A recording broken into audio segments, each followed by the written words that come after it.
My name is Vanessa, and I've always known what it feels like to be invited out of duty, not desire. Some invitations arrive with warmth, intention, and sincerity.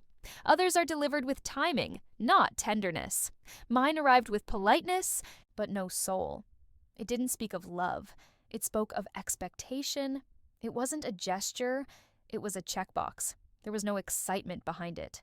No call, no visit, no build-up, just a cold envelope with my name spelled correctly, but my worth spelled, invisibly. The kind of invitation that feels like someone told them I had to be included, not because they wanted me there, but because excluding me would be too obvious, too loud, too questioned. So they included me, but only on paper. Family dynamics are rarely equal. Some members shine under spotlights, others live in the shadows of diplomacy and duty. I've always been the latter, the quiet one, the one who stays back, the one who claps when others shine, the one who doesn't ask for much. But this time, even silence couldn't shield me from the hollowness of being tolerated instead of celebrated. There were signs, subtle but steady. Months before the wedding, when everyone was buzzing about planning, my phone didn't ring. No one asked for my input. No one sought my help. No one asked me what I was wearing, what dates I had free, what I thought of the theme. I was not part of the building. I was just expected to show up when the door was finished. A guest in a home I helped design, but was never asked to decorate. I tried not to take it personally. I convinced myself they were busy, that roles had shifted, that it was nothing, that not being asked didn't mean not being wanted. But silence, over time, becomes heavy. And absence, repeated enough, begins to look like erasure. When the bridal party formed, my name was never mentioned. When the group photos were planned, no one asked if I would be around. When family dinners were held to discuss the seating chart, playlists, and ceremony flow, I found out through social media posts. Not one message, not one wish you were here. Just filters and hashtags and happy faces that had no space for me. I knew I wasn't at the center of the wedding. I never wanted to be, but I didn't expect to be so far removed that I had to wonder if they even remembered to count me at all. Still, I chose to be graceful. I didn't raise my voice. I didn't question their choices. I didn't ask why I was invisible in moments that should have been shared. Because that's how I was raised. To keep things smooth. To keep family peace. To not make waves over things that don't really matter. But the truth is, they did matter. They just didn't matter to them. The invitation felt more like a receipt. A reminder that I was still expected to show up, but not expected to belong. It felt like a formality. One that they resented having, to remember, and one I was supposed to be grateful for. A seat in the back of their plans, a placeholder in their story, a name to fill a list, and I did show up. Out of respect, out of memory, out of that small flicker of hope that maybe it was, all in my head, that maybe the cold invitation was just a form of oversight, that maybe on the day of the wedding, everything would feel different. That maybe my presence would be acknowledged in a way my absence never was. But deep down, I knew this. It wasn't just a slip. It was a pattern, one I had overlooked for years. One I had quietly endured in every birthday party where my name was skipped, in every group decision where I wasn't consulted, in every moment when I gave more than I received. I was never the loud one, never the dramatic one, never the one to make an issue out of being sidelined. But this time, the sidelines felt further away than ever. This time, I wasn't just missing from the center, I wasn't even in the frame. It was easier for them to forget me than to face me. Easier to leave me out than to make room for me. And when the invitation finally arrived, it felt less like a welcome and more like a warning. Show up, stay quiet, and don't ask why it all feels so cold. It's strange how families can operate, with a shared language of silence. They know when they've crossed a line, but no one says anything. They sense the hurt, but they keep moving. They count on your silence because it has always served them. And when you finally start to feel the weight of that silence, they act surprised, as if their detachment was never loud enough to be heard. That wedding wasn't just an event. It was a mirror. One that reflected years of quiet tolerance. Years of waiting for someone to make space that was never going to be offered freely. Years of sitting at tables where my voice was background noise. Years of giving the benefit of the doubt to people who had already decided I didn't need to be considered. The invitation wasn't the beginning. It was the latest chapter in a long story of half presence and full dismissal. And this time, I was no longer willing to tell myself it didn't matter. Because it did. It mattered that I wasn't asked to be part of the planning. It mattered that I wasn't included in the conversations. It mattered that the invitation felt like an afterthought. It mattered that they never even pretended to make me feel seen. And the most painful part wasn't being excluded. It was knowing they expected me to still show up with love, loyalty, and silence. As if none of it hurt. As if I had no right to feel what I felt. As if being family meant being available, not valued. As if obligation should be enough to silence dignity. But I was tired. Tired of excusing what had become consistent. Tired of showing up to places where my presence was tolerated but never treasured. Tired of pretending that proximity and love were the same thing. They weren't. Being invited is not the same as being included.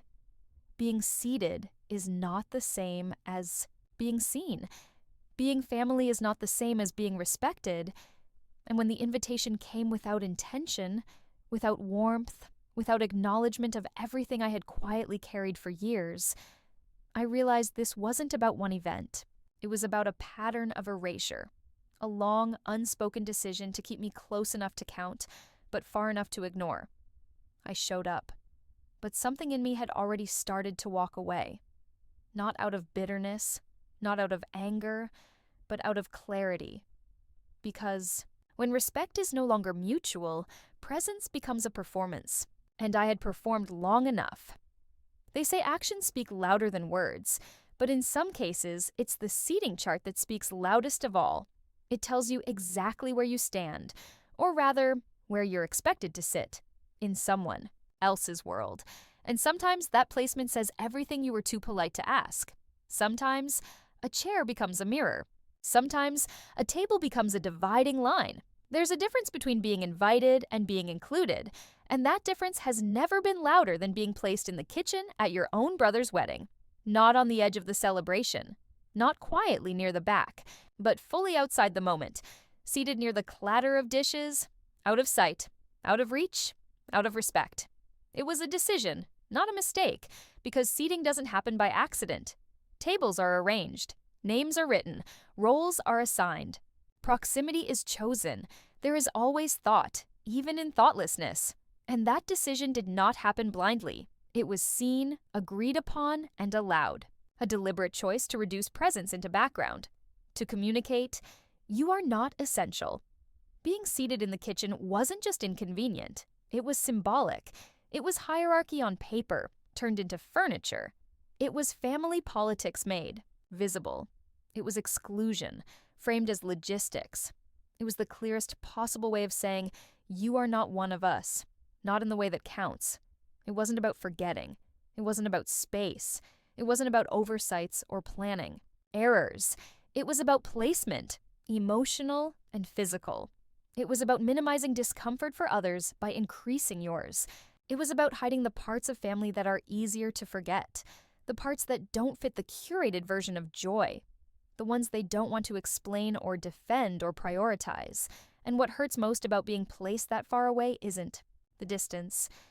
It's the effort they put into pretending you belonged by making sure you didn't. It's the subtlety of the exclusion, the way no one brought it up, the way they hoped you wouldn't notice, or worse, the way they knew you would and expected you to swallow it anyway. That seat in the kitchen was never about a missing chair at the main table. It was about a missing role in their lives. It was about being useful behind the scenes, but not valuable enough to be visible. It was about being present in name, but absent in worth. The physical placement reflected an emotional one. Behind the curtain, out of the spotlight, expected to applaud without ever being seen. This was not about decor. It was about disregard. Because the guest list may have included your name, but the placement showed your status. And the message couldn't have been clearer. Be grateful you were asked at all. Family events have a strange way of clarifying unspoken truths. In the politeness of celebration, the real dynamics spill out. And this was the truth. The ones who needed your help had no need for your presence. The ones who used your resources had no room for your dignity. The ones who benefited from your loyalty had no respect for your space. They knew who you were. To them, they just didn't want to admit it out loud. So, they let the seating chart do it for them. It's a strange feeling, being physically present but emotionally erased. Smiling because it's expected, laughing when you're supposed to, sitting still while the celebrations unfold far enough away that your name isn't part of the noise. Watching your own family pretend you're just another face in the crowd, as if your history with them doesn't deserve recognition. The wedding wasn't just a ceremony, it was a stage. A chance for everyone to look perfect. And there was no room on that stage for imperfection or truth. No space for someone who reminded them of the parts they don't celebrate. No seat for someone who had seen too much, stayed. Too quiet, and made it too easy for them to overlook her. The kitchen wasn't about discomfort. It was about control, about managing optics, about placing everyone exactly where they belonged, according to the script they had written. Some were heroes, some were VIPs, some were accessories, and some, like you, were placed behind the scenes. So, the main show could shine uninterrupted, and yet you were expected to clap, to smile, to stay, to behave, to blend in with the dishes and pretend that the sound of celebration from the other room didn't pierce through your skin like a reminder. A reminder that when families decide who matters, they rarely say it out loud. They show it in silence, in distance, and in the names that never get spoken in speeches. It wasn't a logistical error, it was the most honest thing they did, because the kitchen seat stripped away the illusions.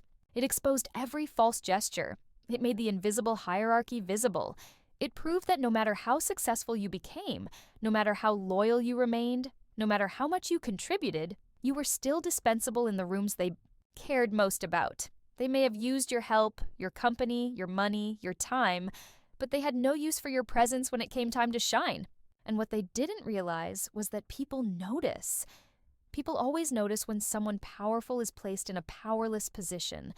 People notice when names disappear, when voices fall silent, when the most composed person in the family is kept in the corner like a secret. But they counted on your silence. They counted on your consistency. They counted on the version of you who always forgave, who always moved on, who never made things messy. Because that version made it easy for them to get away with things they couldn't admit. But this time, you didn't say anything. Not because it didn't matter, but because it mattered too much to be said casually. The kitchen table became the moment everything changed. It was the breaking point disguised as a chair. It was where quiet grief turned into quiet resolve. It was where the mask slipped. Not from you, but from them. It was where they showed you exactly what you meant to them, even if they never said it directly. No speeches needed, no explanations, just a seat in the back of the celebration, where the ones they needed could not be seen. And in that seat, the story rewrote itself. Not because you wanted revenge, not because you wanted drama, but because you finally understood that being part of something that diminishes you isn't belonging. It's erasure. You were never afraid of being placed in the kitchen. You were afraid of what it meant, that they thought you wouldn't notice, that they thought you had no choice, that they thought you'd stay, and they were wrong. Because some moments don't need arguments. They need action, and that seat, cold, silent, distant, was the moment clarity took its place beside you. Not to hurt, but to remind you, you didn't belong in the kitchen, you never did. Being the quiet one is not just a personality trait, it becomes a role you're assigned. Then, a role you learn to play, until it defines every room you enter, every conversation you skip, every thought you bury to make space for someone louder. It becomes a way of survival that looks like peace, but often feels like disappearance. Quietness is misread by the people who benefit from it. They confuse stillness for agreement, silence for submission, patience for indifference. They believe the absence of resistance is the presence of contentment. But being the quiet one rarely means you don't care. It often means you care too much to speak into spaces where your voice is unwelcome. You learn early that the loud ones get attention, the rebellious ones get negotiation, the golden ones get admiration, and the quiet ones get responsibility without recognition. You become the steady hand, the one who doesn't ask, the one who waits, the one who adjusts. You are expected to understand things that were never explained to you, to accept things that were never discussed, to carry weight that others dropped, without ever acknowledging it was heavy. Being quiet doesn't mean you don't see. It means you've been conditioned not to say what you see. It means you've learned that naming the unfairness makes you the problem, not the system. It means you've sat through moments where your worth was minimized, not because you lacked it, but because you refused to demand it. And over time, your quiet becomes their comfort. Your absence becomes expected. Your sacrifices become background. Noise in the story they tell about themselves. You are the one who makes room, the one who stays late to clean, the one who answers calls at midnight, the one who keeps secrets to keep the peace, the one who apologizes first, even when you're not wrong, the one who absorbs tension to keep others calm, the one who gets overlooked in moments of celebration, but remembered in times of need. Because people love quiet when it serves them, but quietness comes at a cost, not a voice, but a visibility. You become the one everyone assumes will be fine, the one one checks on, the one who isn't asked how they feel, the one whose discomfort is never disruptive enough to matter. You become essential in private, invisible in public, praised for your strength, forgotten in your softness, because your silence doesn't inconvenience anyone. And in many families, that's all that's required to be liked. Being the quiet one means watching your milestones go unnoticed, while others are celebrated for less. It means sitting through conversations where your needs are never considered. It means being the emotional janitor of the family, the one who cleans up the mess but is never asked how the dirt got there. It means knowing more than you say, feeling more than you show, and giving more than you get. Always. And when you are quiet long enough, people stop asking if you want to speak. They stop including you in the things that matter. They stop seeing you as someone with edges. You become the default, the shadow, the safe choice, the filler. They forget you're a whole person, not just a function. That wedding didn't create the wound. It revealed it. It held a mirror to a lifetime of being present without being valued. It showed what years of quiet had built, a structure where your loyalty was currency they could spend without ever refilling, a reality where your effort was expected, your presence was optional, and your voice was a footnote. Every time you were skipped in a toast, every time you weren't asked for your opinion, every time your name was last on the list, it added up. You didn't notice the weight until you tried to breathe. You didn't see the erasure until you sat in the kitchen and realized that even now, with all you've done, you're still not in the room where the story is being told. You think back to the birthdays you didn't mention, the holidays you planned but weren't thanked for, the emergencies you solved behind the scenes, the emotional support you gave without ever receiving it, the invitations you accepted even when they came late, the smiles you wore even when your heart was heavy.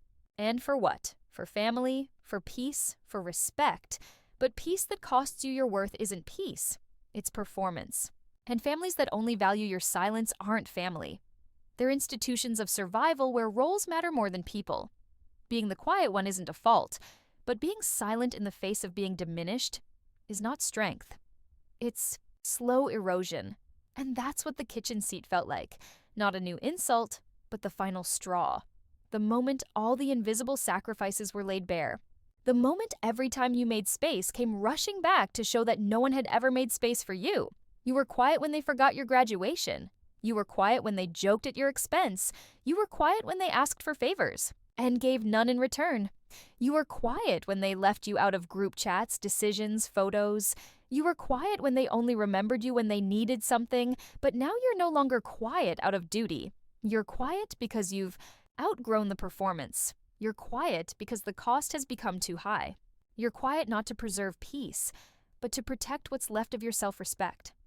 People don't realize how loud silence becomes once it's no longer used as submission, but as strength. The quiet one doesn't stay quiet forever. Sometimes the silence is the message. Sometimes absence is the answer.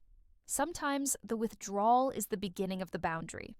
Not drawn in anger, but in clarity. Not to punish, but to heal. Because the quiet one who wakes up no longer gives their loyalty in exchange for invisibility. They no longer trade comfort for crumbs.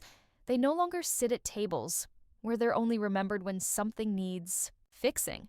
They no longer let their peace be collateral damage in a system that runs on unspoken hierarchies. And those who once benefited from the quiet are the most surprised when it ends. When the one who always made room finally leaves the room. When the one who never complained walks away.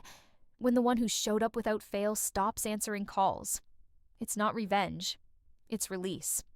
It's not anger. It's awareness. It's not punishment. It's permission to finally be seen, even if only by yourself. The quiet one learns that worth doesn't come from being agreeable, that love isn't proved through endurance, that belonging shouldn't require becoming invisible, and once that lesson lands, there's no going back. You no longer explain. You no longer excuse. You no longer wait. You no longer hope they notice. You notice yourself, and for the first time, that is enough. There's a strange kind of blindness that occurs when people mistake quietness for weakness. When someone has always shown up silently, served without praise, given without asking, supported without recognition, their power becomes invisible. Not because it isn't there, but because it doesn't announce itself. And people get comfortable overlooking what they depend on. They saw the invitations go out. They saw the venue booked. They saw the decorations arrive, the catering confirmed, the lighting perfect, the ambiance seamless. What they didn't see, or chose not to, was whose name stood behind it.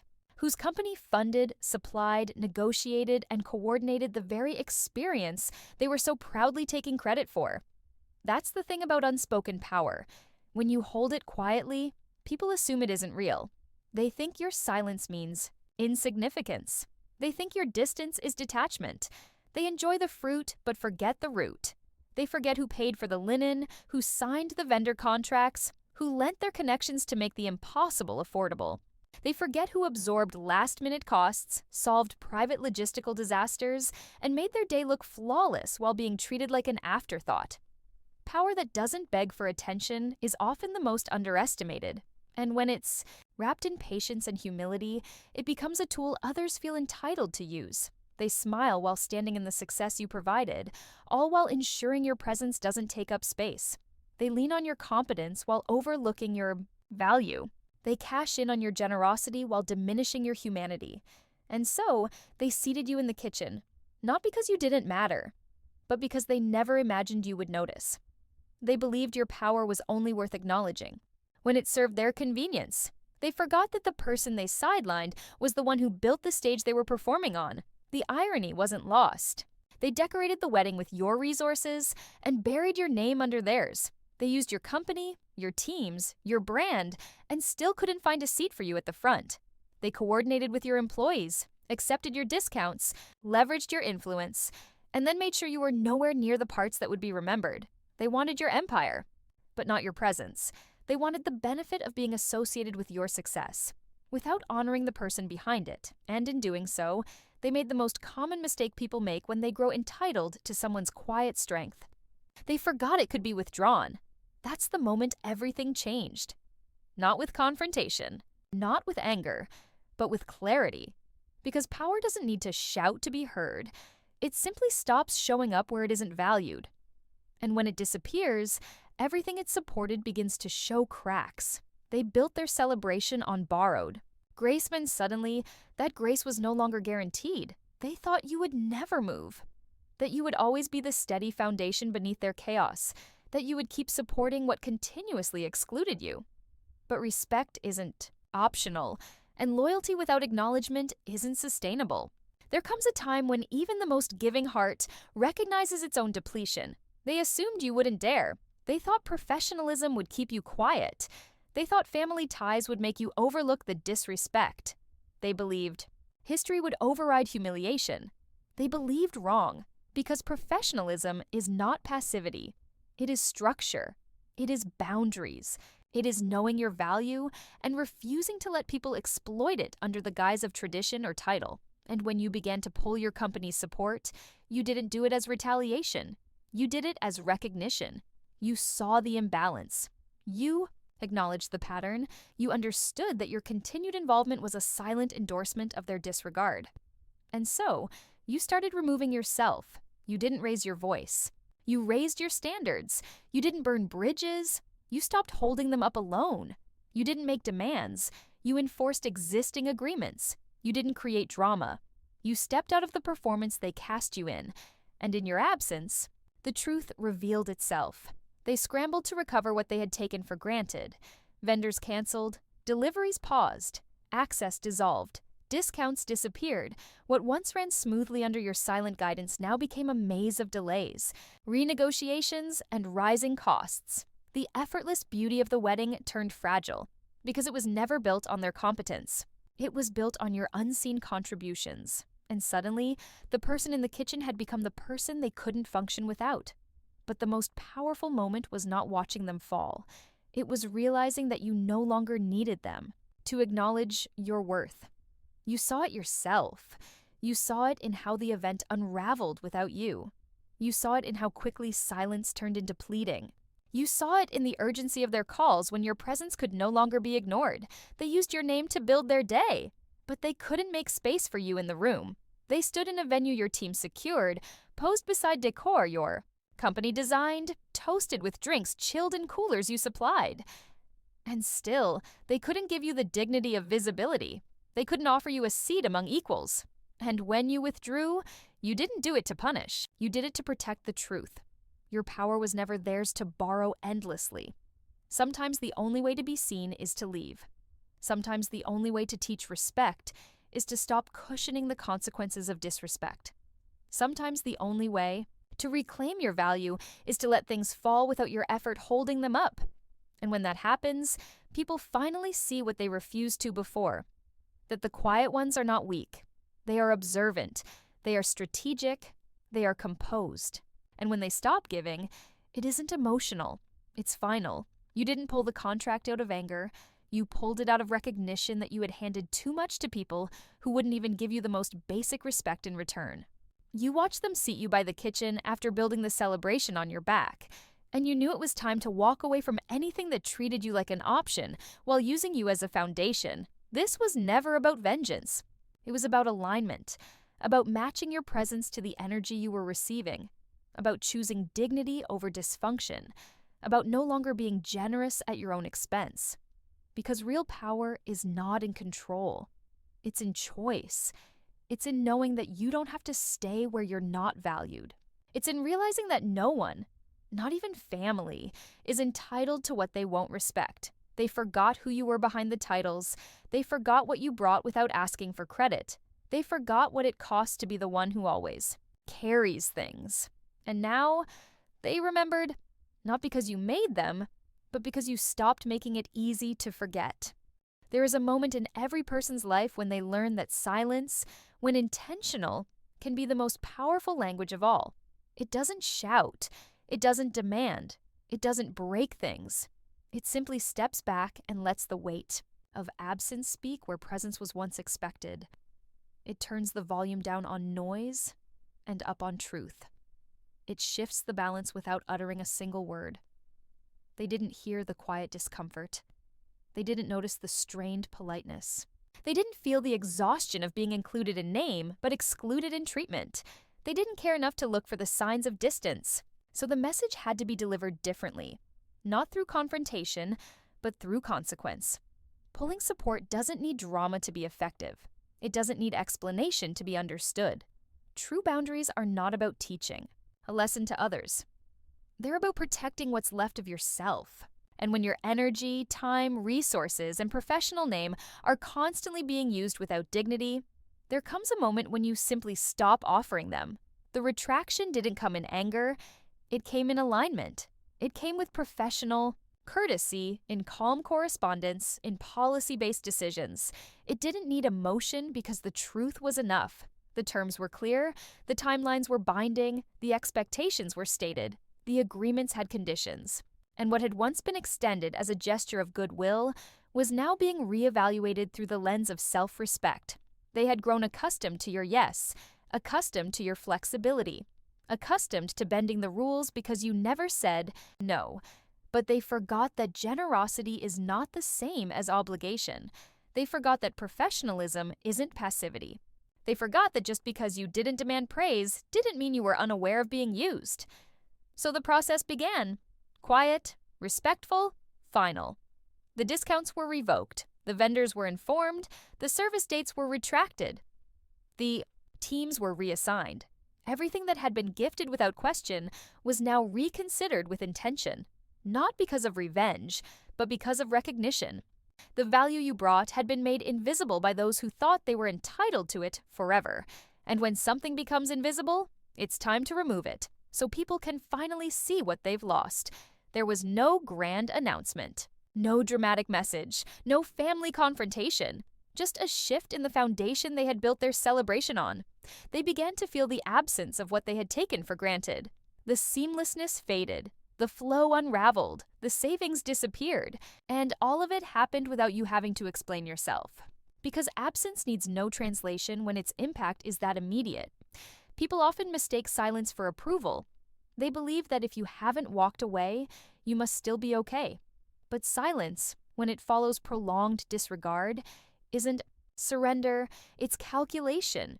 It's the slow, deliberate reclaiming of power. It's what happens when someone finally decides that being unseen is more damaging than being misunderstood.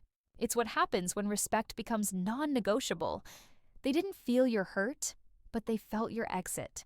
And for the first time, they had to face the fact that support, when unreciprocated, is not sustainable.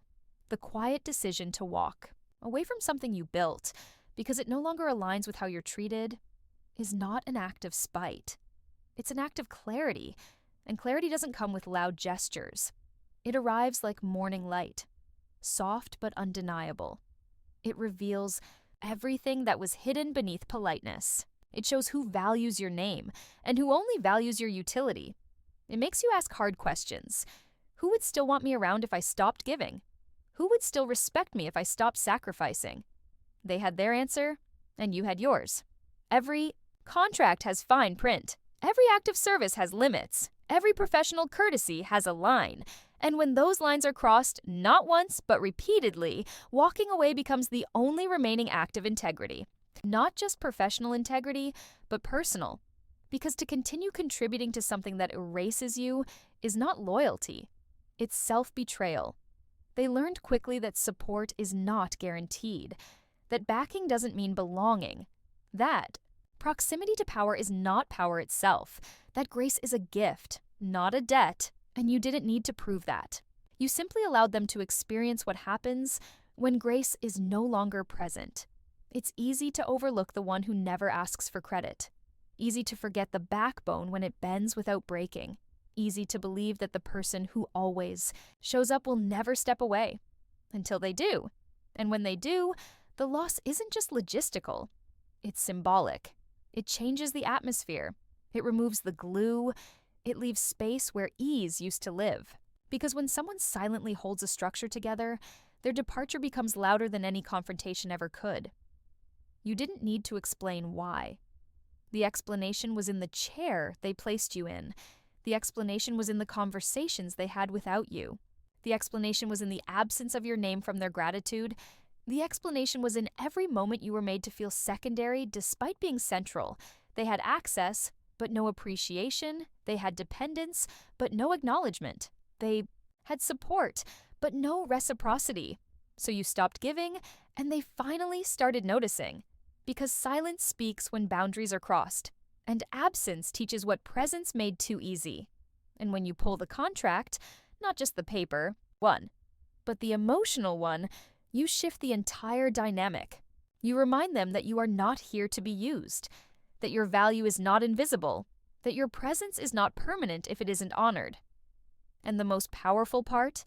You didn't burn the bridge. You simply stopped carrying it alone. You didn't ruin the celebration. You removed yourself from a system that celebrated you only when convenient. You didn't embarrass anyone. You let their choices speak for themselves. You didn't seek validation. You walked in it, because pulling the contract wasn't about making a point. It was about making peace. And peace, when rooted in self-respect, doesn't need to be explained. It just needs to be lived. Consequences do not always come crashing. And like thunder, sometimes they arrive slowly in the form of realization. Not loud, not sudden, but steady. like water slipping through the cracks of something once solid. That is how fallout works when the person they underestimated was also the person holding everything together. Not by force, by choice. And when that choice is revoked, the silence that follows is not empty. It is instructive. They didn't expect the shift to matter. They didn't think it would affect the rhythm of the event. They believed it would be business as usual because they believed the support system they ignored would still hold them. But absence makes everything harder to balance. And once the foundation begins to move, the surface begins to shake. The structure unraveled slowly. Details they thought were handled began to loosen. Confirmations turned into cancellations. Deliveries were delayed. Priorities shifted. Preferred rates vanished. The comfort of security turned into the discomfort of uncertainty. What once flowed began to stutter. Because what they relied on wasn't luck. It was labor. Labor that was never thanked. Labor that was never respected. Labor that, once removed, took the whole scaffolding with it. The vendors who had said yes out of respect to you now stepped back. The contracts that had been padded with flexibility hardened. The relationships you nurtured no longer bent to serve them. They faced walls where you had once built bridges, not out of vengeance, out of neutrality, because without you, they were no longer protected by your presence. That was the first wave.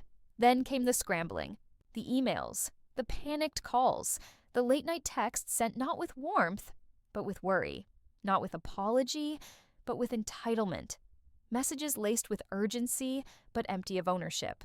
Because it wasn't about missing you, it was about missing what you made possible. They wanted the benefits without the connection, the access without the accountability. And when it disappeared, they confused natural consequence for personal attack. Their plans faltered. The budget stretched. The day became less about joy and more about logistics. They realized that the ease they enjoyed had a name. Yours. That behind every smooth moment was an invisible thread you had tied together with intention. That without you, perfection turned into chaos wrapped in polite smiles. They still didn't say your name publicly, still didn't acknowledge what you had done. But they felt it. Deeply. Quietly. In every missed delivery. In every vendor who didn't pick up. In every compromise they had to make. They were forced to feel the presence of the one they placed in the kitchen by noticing everything that collapsed in your absence. Fallout isn't always about collapse. Sometimes it's about revelation. They began to understand the real hierarchy. Not the one printed on seating charts, but the one written in who makes things possible.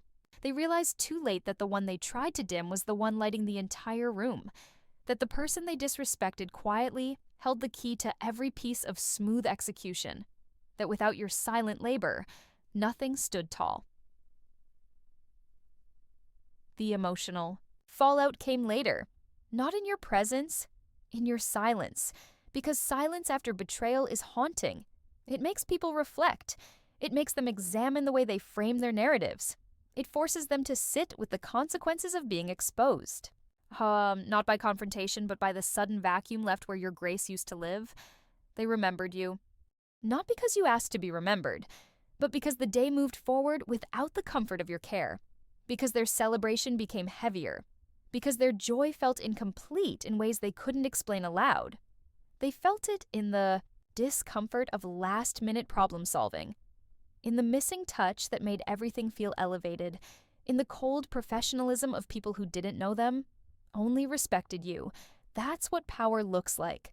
Not revenge, not spectacle, just the weight of your value being felt once it's no longer there. And slowly, regret begins to seep in, not always spoken. Sometimes in side glances, sometimes in long pauses, sometimes in apologies that never leave the lips but hang in the air like fog. They begin to ask themselves whether it was worth it. The seating chart, the oversight, the silence they expected you to carry like a badge. They begin to realize that no event, no performance, no perfectly curated guest list is worth losing the one who made it all possible, because power without presence is hollow, and family without respect is a transaction. They didn't understand that until it was too late. They tried to adjust, but the damage was done. Not in the wedding, but in the relationship. Not in the decor, but in the dynamic. Because now they knew Your silence wasn't consent. It was withdrawal.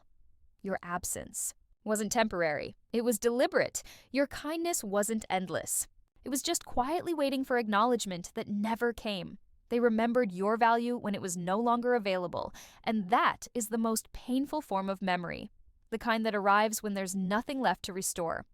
Fallout reveals what was hidden. It reveals who depended on your silence, who expected your generosity without giving back, who built their strength on the assumption that you would never say no, who believed their version of events would be enough to carry this truth. And fallout doesn't just affect the day. It affects perception.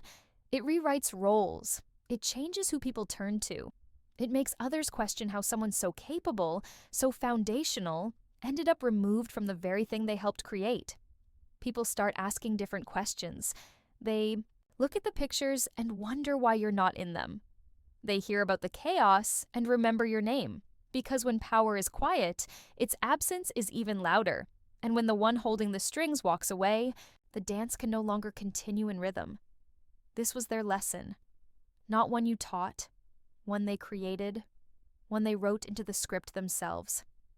And now, they live with the knowledge that the person they overlooked was the person who made it all happen. And that next time, if there is a next time, they will think twice before assuming loyalty means silence, and silence means surrender. Because fallout, once it starts, doesn't need your presence. It carries your truth without your help. And in that truth, they finally saw you, but you were no longer looking back.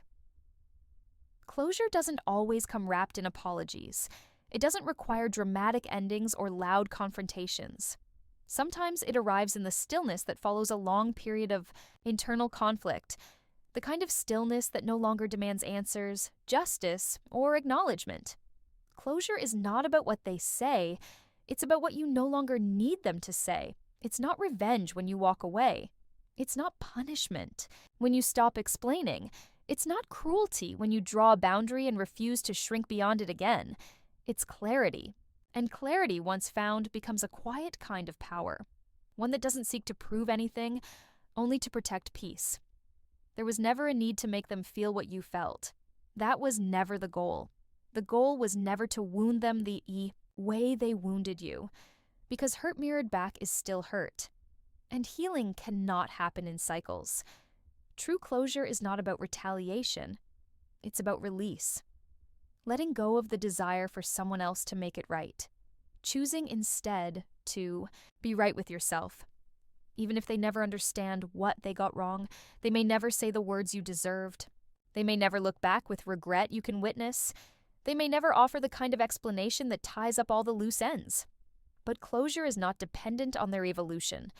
It's rooted in your decision to stop circling the same pain, in hopes it will suddenly change shape. You stopped needing an apology the moment you realized your worth was never theirs to define. You stopped waiting for recognition when you understood the absence of it had nothing to do with your value. You stopped expecting reconciliation when you saw that peace did not require a reunion. It only required distance that honored your dignity. Revenge was never the point, because revenge still orbits around them. And you chose to orbit around yourself, around your truth, around your boundaries, around your worth, around your future. A future no longer anchored in trying to earn the love or respect of people who treated both like conditional offerings.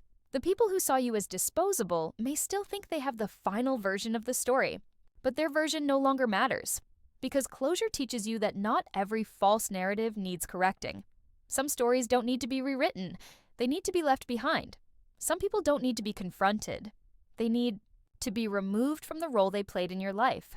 The wedding became a metaphor, not for failure, but for freedom. It became the moment you realized that your silence was never empty. It was full of truths they were too uncomfortable to hear. It became the moment you learned that walking away doesn't mean losing something. Sometimes it means finding what was buried beneath years of self-abandonment in the name of family, loyalty, or tradition. They called you selfish for choosing not to support a system that erased you. They called you dramatic for stepping back instead of performing grace on command. They called you unforgiving for no longer making space where you were consistently made small, but they were not used to a version of you that chose peace over pleasing, Closure was not found in them realizing they were wrong. Closure was found in you no longer needing to prove that you were right. The fallout made space for the truth. You were never obligated to stay where you were only convenient. You were never required to keep giving when the giving came at the cost of your self-respect. You were never meant to be the one who made everything work while being the one left out of the picture. You deserved more.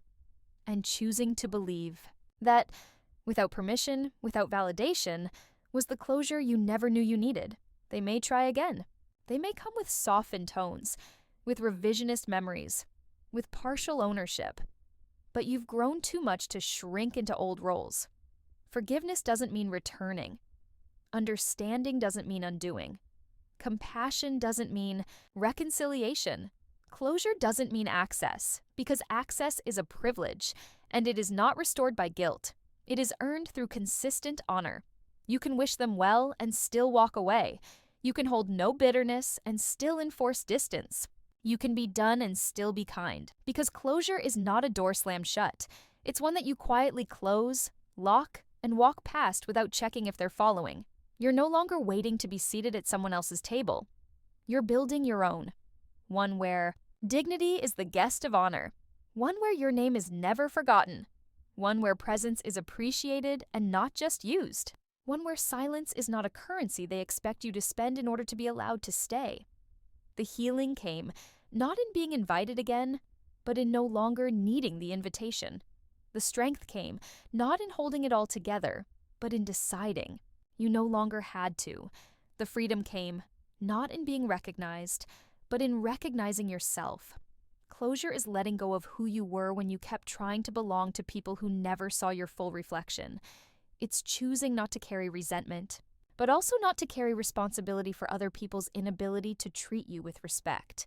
It's the quiet exhale that comes after years of holding your breath in the name of keeping things peaceful for others while hurting yourself. Now you're free. Free from trying to make them understand. Free from proving you were good enough. Free from participating in your own diminishment. Free from contracts written in loyalty, but paid in silence. Closure is not loud. It doesn't post online. It doesn't announce its growth. It doesn't need validation. It shows up in how you sleep, how you no longer flinch at the thought of them, how your body doesn't tense in anticipation of being forgotten, how you stop rehearsing what you would say if they finally asked, how you start dreaming again. Dreams that don't include their approval. They may wonder why you changed. They may say you became cold. They may label you as distant, bitter, ungrateful. But that's what people say. When the version of you that served them has stopped existing, you didn't become cold. You became clear. You didn't become hard. You became whole. You didn't choose revenge. You chose peace. And now, you know, closure is when you no longer feel the need to be understood by people who were committed to misunderstanding you. Closure is when you no longer let old wounds define your new boundaries. Closure is when you finally become the person you needed back when you kept getting left in the kitchen. And this time, you choose your own seat, at your table, on your terms, with your name never again written in invisible ink.